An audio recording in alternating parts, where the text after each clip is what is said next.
म फेरि sneaker video लिएर आएको छु र आजको भिडियोमा चाहिँ मसँग छ जोर्डन 4 ब्ल्याक क्याट। अनि यो चाहिँ माइकल जोर्डनको निकनेम ब्ल्याक क्याटबाट इन्स्पायर भएर बनाएको स्निकर हो। अनि यो चाहिँ फर्स्ट रिलिज भएको थियो 2006 मा र यसले चाहिँ कमब्याक गरेको थियो 2020 मा र यो चाहिँ फेरि अहिले ब्ल्याक फ्राइडे अस्ति भर्खर नोभेम्बर 28 मा रिलिज गरिएको छ।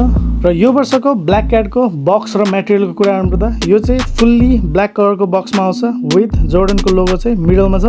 अनि टकिङ अबाउट द मटेरियल यो चाहिँ फुल्ली ब्ल्याक कलरको न्यू बक्स जुन चाहिँ हेर्दा पनि एकदमै प्रिमियम छ।